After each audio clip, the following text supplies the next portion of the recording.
Every time our athletes walk into this weight room, they're going to be pushed to the max. Let's go! Let's go!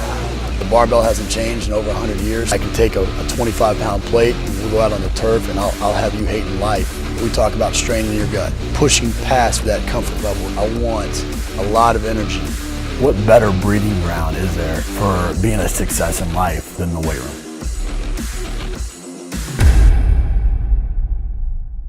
Hey guys, welcome back to Iron Game Chalk Talk. I'm your host, Rob McKeefery, and this is episode number 259. I want to thank you for listening each week.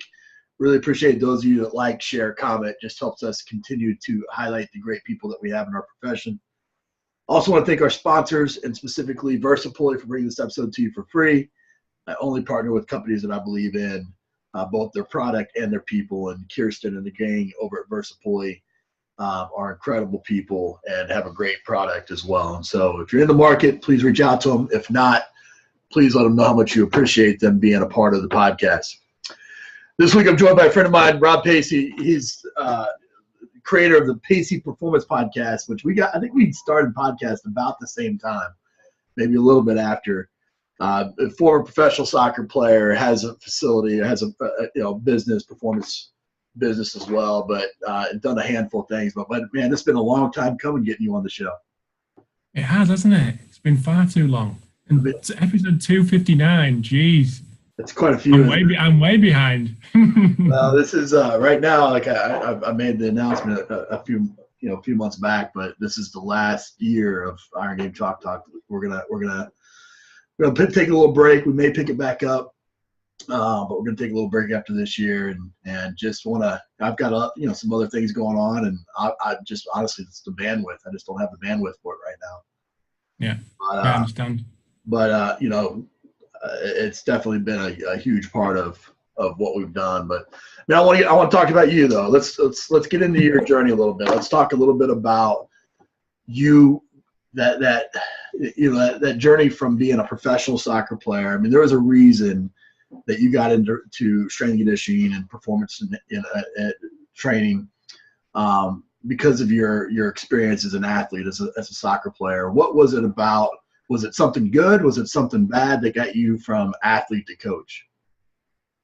Athlete to coach. It was. I'll be honest with you. It's a difficult transition. It was difficult coming out of playing.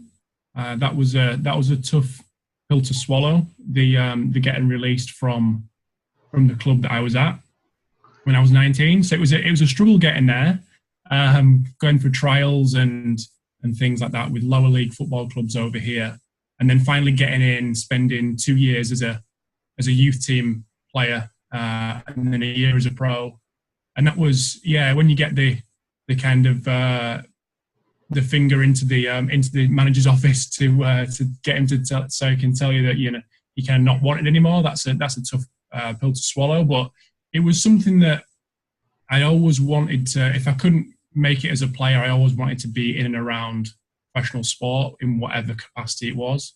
And then so I went part time straight after that. Obviously, we've got this the kind of system over here, goes into non-league and part time, and earned a little bit of money from it, and then ended up coming back. I ended up coming back to the same club that I'd been released at 4 years previous, which was interesting because it was the same staff, it was the same players, it was the same captain who was there, and that was the reason that I did go back, because I had them connections, and I hadn't even finished my degree at that point, and I'd asked for a little bit of experience just as an intern. I don't think we didn't really know what interns were at that point. I don't think there was any about. It was just a bit of work experience, and right. Went back into the club and knew the manager who'd gave me that interesting chat 4 years previous. But I think the thing that I wanted to do was, and the club had changed so much since then. They'd been promoted, and I was at the club at a time where money was tight. There was no gym, there was no fitness coach. There was nothing. There was I lied. There was a leg extension, a leg curl, and a bench press in the corner of the canteen where we used to eat our dinner. All the essentials. You don't need much more than that, right? Exactly. So that was an interesting scenario, going back, having a pretty well-stocked gym for that kind of level of football. And Yeah, so I got involved in there and got given the job.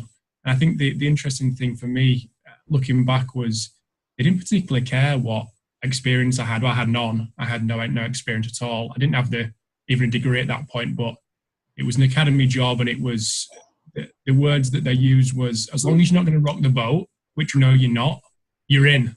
So it was like, okay, I've got the job. And that was just because they knew what I was about. They knew what I was like as a player. Obviously not good enough for their standard, but as a person as well. And they gave me the job. But that first few months was a tough transition, going from obviously the other side a couple of years earlier to actually being the guy who needs to make the decisions, or make certain decisions anyway, and been in front of a group of players and they all knew that I'd been there 4 years previous.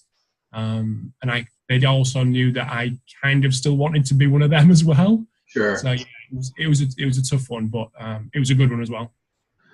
Yeah, I think that's the story of most coaches, is that you have such a passion for the game that you got to be around it in some capacity, even after it's done for you as an athlete. And I mean, that was hard for me as well. And then you throw it into a situation where you're dealing with people that are basically the same age, and maybe you started the journey together, and so now you're having to separate yourself as a coach amongst your peers, which isn't easy. What was, and I imagine you made a lot of mistakes when dealing with that. What's one of the biggest mistakes that you've made in your career, and how you've learned from it? Yeah, I think that it comes back to that, like we've just said, that transition. I think I was still in the mindset of, and I was still playing at the time, so I got given a little bit of leeway within the job because I was earning a little bit of money elsewhere from still playing. And that made it really difficult because just in simple scenarios, like it was an academy job, so I was working with 18-year-olds and below. And if we used to have a man short, they'd ask me to come and play. And I'd be like, what was it, 24, 25. So I'm only like 5 or 6 years older than these guys. Right. And that was really difficult. And I think that the biggest mistake that I made was not being hard enough on them early on. And I was too much of a friend. And that kind of, as I got experience, that kind of came back, but I was able to deal with it a lot better in terms of building the relationships. But yes, building a kind of friendship, but also keeping it professional. But I think at the start, I was still finding myself being one of them. Although 5 or 6 years older, I was still in that mindset a little bit, and I probably wasn't hard enough on them, and they probably took advantage of me a little bit because they knew where my kind of passion still was, and that was wanting to be where they were ultimately. Sure. Yeah, I think that's something that when I was a head strength coach at 22 years old, and in the NFL, with NFL Europe. I agree. I could identify with that quite a bit, where just wanted to be one of them, or likewise, those are the guys that, if you were all just, hanging out, it would be the people that you would choose to hang out with, the people that have the same interest and whatnot. One of the things that I did, tactically to try to separate was that word coach it means something. It means something to me. It means something to people. And so I just started from the get-go. I introduced myself as Coach Mac or Coach McKeefery, and that helped separate a little bit. Is there anything that you did tactically, that people that were in a similar situation to you that could go back to their teams and implement right away to try to create that separation between friend and coach? I kind of lent on the other guys in the support team as well, because the role that I had was really new. They had it because the manager who was in the job at the time in the academy had a few issues with regards to the fitness side of things. He was quite old school, so they brought in someone before me who had a degree and had a little bit about them in terms of what we should be actually doing. But we're quite a young support team, so I lent on the physios who were very similar ages, but had been around a little bit in that industry as practitioners before me, and just observed them really and how they dealt with that kind of separation, and looking at a profession like physiotherapy that was obviously is quite highly regarded. And we were in the kind of strength and conditioning department of two that was quite new, and I just learned on them really, and just saw how they dealt with it, and they dealt with it in very, very interesting ways that I kind of adopted really, and there was quite a bit of a separation between the S&C coach and the physios, as having done the podcast for a couple of years is quite normal. But I tried to integrate with them a lot more, became very friendly with them and spent a lot of time with them, and adopted their way of getting players to do what they wanted them to do, which I'd quite struggled with at the start, like because of the things I just mentioned. But yeah, I think that for me, it was just leaning on the guys that had experience and used to deal with it in ways that I thought I could adopt, and I kind of I agreed with. So it's not a definitive answer, but yeah, I just watched the guys that are around me really. Yeah, I mean, obviously there's some inspiration and wisdom, with these coaches that we work with on a daily basis. And so taking pages out of their books is always a good idea. Mm-hmm. You mentioned the podcast, and we talked about it in the onset, you started, I think you started yours in 2013, right? Yeah, the back end of that year. Yeah. So we're pretty close to about the same time, and starting our podcast. What was the reasoning, for starting the podcast? What was kind of the origin story of that? And what's the mission? What are you trying to accomplish with it? It started out very selfishly. It was at a time where I was still at the football club, but I was kind of in a position where I thought it's probably now time for me to transition out and go somewhere else. And I realized very quickly, especially in the world of football, that's very small, that I didn't actually know that many people. I had a degree, and that was pretty much it. I knew the guys that were around me, but I needed some other influences, and I knew how important the network was going to be, because it had been so important in getting me that job in the first place. So I thought, what ways could I get people to speak to me? Like, I'm just Rob. I'm at a football club in an academy job, getting very, very little amount of money, still trying to half live the dream as a semi-professional footballer. And I ended up actually listening to Brendan's podcast that he used to do, and he was just getting his business going alongside his work at Leeds Beckett. And I thought, I could do that. He's getting some really good guys on, and I think I can do that. So I just had my old iPhone, right. Put it next to the laptop, got someone on Skype, and started doing it. And looking back, like, I think it took me about 25 episodes to actually listen to one back, right, because it was so horrible to listen to. But I think I've tried to go back and change a little bit of the audio to make it a little bit better. But so it went from that kind of selfish endeavor to try to get to know people to not long into the podcast episodes, me actually thinking, I think people are listening to this, and people are tuned in and telling me that they're listening and give me a few pointers and things, which was great. And then it kind of transformed into a bit of a being within itself, like a life of its own, really. And it's just kind of kicked on from there. And the web of contacts has grown. It's not now about building the contacts, but that just comes with it as a byproduct.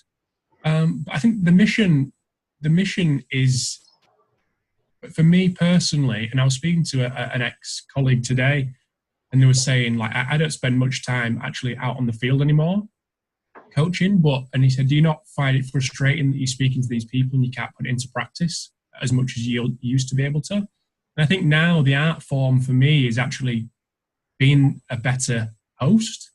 That's the thing that I want to get better at, and I want to challenge myself in terms of, like, I want to do more speaking. I hosted a little event, well, not a little event, quite a decent sized event, up at Leeds Beckett a couple of weeks ago. and got asked to do that, which was great. And that was another test of myself and getting up in front of an audience and kind of holding that. So it's the mission is still not so much of a selfish one, but yeah, it's just me developing them kind of skills, but also just sharing stories of what people go through day to day. I think that's probably the biggest thing for what I want from guests is just to share that, just be honest, really. And I think you're never going to get everything you want in a 45-minute, half an hour, 15-minute chat, whatever it may be. But I think just to open them lines of communication and to test the people who are on the other end as well, test the guests, and hopefully they'll, maybe they've not done a podcast before, or like me now. So, they're learning as well and been more comfortable in speaking to people and speaking about what they do. Because I think that's a really positive thing to learn about, is it helps you articulate, like writing does. It helps you articulate what you're actually doing and why. Yeah, I couldn't agree with you more. And I mean, a very similar. Mine started from just going around and visiting, and then it get expensive, and so I found Skype and started recording it because Mike Boyle told me I should turn it into a podcast, and I didn't even know what a podcast was at the time. But I think what I've learned that I think you would echo and agree with is, I had my network, I had my circle of influence, and very rarely did I get outside of that circle of influence when I was,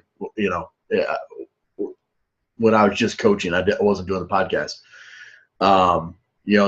Because of doing the podcast, it forced me to get outside and be creative and find interesting guests and, get outside of my circle of influence. And when I did, every time I did that, I learned something new, or I built, added to my toolbox. And it's made me a 10 times better coach, but not just from talking to people and thinking outside the box, because I think that bled into coaching. But it also what made me essentially 1 degree of separation from almost anybody in the performance space, and being able to reach out to the expert in a specific particular area. And so, to me, I think, again, we talk, you and I have talked about, the power of a podcast and all the things that go into it, and how much of a time drain it can be, and how much work goes into it. But I think it's noble people like yourself that are putting out resources and finding ways to contribute to the body of work that exists. That's making us all better. And so I appreciate you for that. We talked a little bit about the performance side, and you kind of, working with different teams. You've been worked with a handful of universities. You've done some business consulting for Catapult and Vald and some other companies.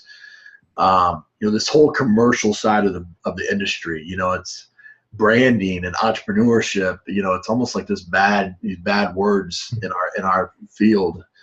Talk a little bit about being an entrepreneur in the strength and conditioning space. It's something that I'm really passionate about, and like you said a minute ago, with finding new ways to disseminate information, and that's something that gets me going. It's like with the audio abstracts that I've started doing, with the podcast, with other things that are coming to me, all the time, with ways to connect with different people, connect with different audiences. That's something that has really interested me over the last couple of years. But I think the entrepreneurship side of things is an interesting one, because I was doing a little bit of research before this and looking at how many MSc in strength and conditioning in the UK there are, how many undergraduate strength and conditioning courses there are. And I think there was 20 plus MSc in strength and conditioning in just England alone, and 25 plus undergraduate courses in England alone. And I'm sure there's more out there. It's just what I could dig up online. And I think, especially with the state of the jobs market, not just here but everywhere, there's got to be something different out there for people to strive towards. And I was guilty of it, of looking online and looking at jobs boards and applying for the odd job that came up in June when the football season had finished. And I just think there's got to be something out there, and there's got to be other directions that people can go. Not to say that they shouldn't pursue them jobs that are out there. But I think it's important to let people know that there are other avenues, and I've certainly taken one for a number of reasons. But the commercial side is one, and it's especially in the sports tech area, it's just growing and growing and growing. And people who are coming out with MSCs in strength and conditioning in sports, and that's not to mention the sports science side of things. There's lots of opportunities for people and a different lifestyle to what they would live in a professional club or a university or something like that. So it's one thing that I spoke to Bartholomew about on a recent podcast that will come out in a couple of weeks, and it was to get out there and hopefully speak at a couple of universities here in the UK and just share the kind of journey that I've been on and why I've done it and why I've kind of taken a little bit of a left turn to go down the commercial route and kind of what it's led to. And obviously not all good, not all fantastic and, come out smelling of roses, but it's just another option. And I think it's easy to get down and look at the jobs market and think, okay, I need a PhD and I'm still not going to get paid. There are other options, and the sports tech and a commercial side has been one that's been good for me in a ton of areas. So yeah, it's something that I'm really passionate about in sharing that message, really. Yeah, I think, obviously you have to, it's one way of differentiating yourself in a crowded space, is by having something behind you outside of just being that strength coach that's at a football club in the academy system. I agree with you. And I think we all, I've been on this soapbox lately, but we all have an obligation. It's really, this profession's still only in its infancy. We have an obligation to kind of contribute to the body of work in some way. And so that's writing, that's videos, that's podcasts, it's books, it's a lot of different things. And for me, writing was the hard part. So when I figured out that I could do a video podcast, I was like, man, that's sign me up for that, And, but I think people got to figure out what can be their platform. What can be their platform to spread information, because you've had people that have poured into you. You have an obligation to pour into other people, in my opinion.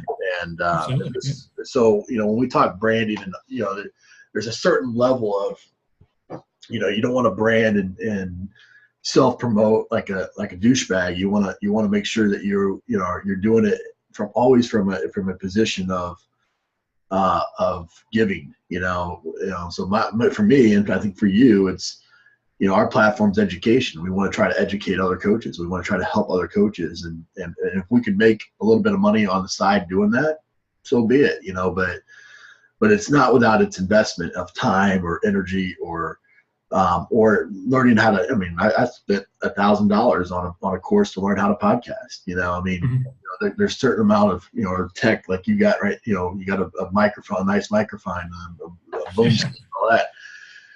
There's investments in that, and so that should come back at some point. But it's not a negative thing. It's not a bad thing to put yourself out there. And for me, that was something that I think for you as well, is the fear of putting yourself out there and figuring that your mentors or the people that are further along the journey would have some negative kind of recourse to you putting yourself out there. But I don't know for you, but for me, it's been quite the opposite. It's been those people were the ones that were the biggest supporters of somebody trying to kind of contribute to the body of work. What has been your experience with putting yourself out there, or how have you dealt with those that have maybe come at you in a negative way, saying, hey, look, who's this kid talking about as an authority here, Yeah, I think it's an interesting one. It's that putting yourself out there as an authority, it's something that I've tried to stay away from. And I did the podcast, and it was never really about me, apart from in the first maybe couple of episodes, but very quickly, that's not where I'm comfortable. I'm not comfortable being the guy on the stage, which is why it's so interesting now in actually forcing myself to do that. But there's been people out there who've been massive helps to me and massive supporters of mine in terms of putting people my way to speak to just generally, or the podcast. Mike McGuigan comes to mind over in New Zealand. He's been superb. He's sent so many people my way. Sophia Nymphius, Jeremy Shepherd. Like he's basically the podcast agent. So he's done really well for me. Martin Bashai, another fantastic guy who's been very honest in his feedback about the podcast on a number of occasions, which has been superb. Because it's quite hard to get people to actually give honest feedback. The feedback is normally, oh yeah, it's good, yeah, I like it. But there's people like Martin who will actually tell me how it is. You should be doing this, you should be doing that. This is good, this is not good. So there's not been loads of negativity towards that. Maybe they're just not telling me. And there is negativity out there, but there's one or two occasions, but the majority of it's been really positive, which has been great. And I think the more, I'm comfortable putting other people on the stage and just kind of holding into the background. And yeah, that's where I'm comfortable. So, and that's what will continue to happen. So, yeah. Yeah, early on, I think a lot of people, that connector role can be a powerful role. Somebody that can connect, two people to each other.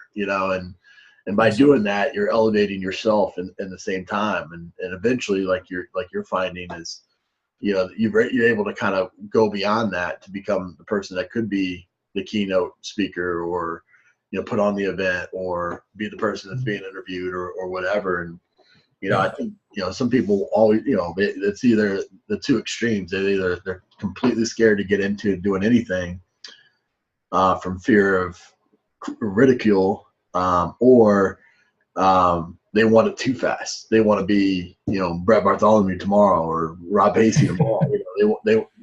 There's a big journey there that you have to go on. But I couldn't agree with you more. Well, man, we end the show with some resources here. Give us the best piece of coaching advice you ever received. Oof. Build a network. Build a network, and that was from an outgoing member of staff that I worked with. A new manager came in, and he thought he was going to keep his job, but unfortunately wasn't, and that was his kind of parting shot. And he ended up having numerous other clubs because the network that he'd built. Ended up having a little bit of success in the US, and then came back to the UK. So, yeah, build a network. Give us a book, app, and website recommendation. So book, I would go for Ego is the Enemy. That's definitely one that comes to mind straight away, by Ryan Holiday. Website, we'll go app first. So could be both. Trello. So Trello's been a big part of me organizing all the stuff that's been going on from work and from podcasts and all that kind of stuff. So Trello's been superb. That could be both app and website. Let me come back to that. Did you say book? I've said book. Quote. Yeah, you had sportperformsci.com. Oh yes, that's Martin. That's Martin's website. Yeah, that makes sense. So that's Martin and Jan Lemur and Matteo Lacombe's website, which is definitely superb. Oh, that's good, man. Trello is probably lifesaver. It's probably the single best thing that I've ever found. It's incredible. It's free as well.